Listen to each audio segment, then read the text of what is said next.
আসসালামু আলাইকুম, সবাইকে আমন্ত্রণ জানাচ্ছি এখনকার বিশেষ সংবাদে। প্রথমেই জানিয়ে দিচ্ছি সংবাদ শিরোনাম। নবম পে স্কেল দ্রুত বাস্তবায়ন সহ 4 দফা দাবি জানিয়েছেন বাংলাদেশ সরকারি কর্মচারী সংগঠন। এখন জানিয়ে দিচ্ছি বিস্তারিত।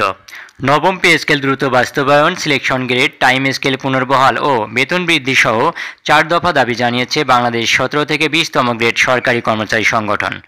বুধবার রাজধানীর জাতীয় প্রেস ক্লাবে সংবাদ সম্মেলন করে এই দাবি জানায় সংগঠনটি। সংবাদ সম্মেলনে লিখিত বক্তব্য পাঠ করেন সংগঠনের সাধারণ সম্পাদক মোহাম্মদ আবু সায়েম।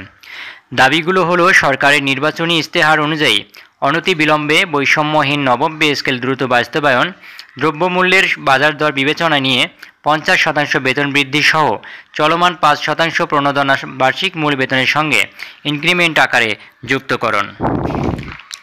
পেনশন আনুতোষিক সুবিধা 90% স্থলে 100% এবং পূর্বের ন্যায় পেনশন প্রথা, সিলেকশন গ্রেড ও টাইম স্কেল পুনর্বহালকরণ।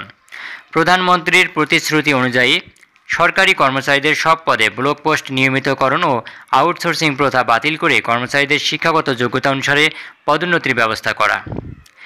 দর্শক, এই ছিল সরকারি কর্মচারীদের দাবি দেওয়া সংক্রান্ত জনকল্যাণ মিডিয়ার এখনকার বিশেষ সংবাদ। পরবর্তী সংবাদের আপডেট জানতে চ্যানেলটি সাবস্ক্রাইব করুন, সাথেই থাকুন জনকল্যাণ মিডিয়ার। ধন্যবাদ সবাইকে।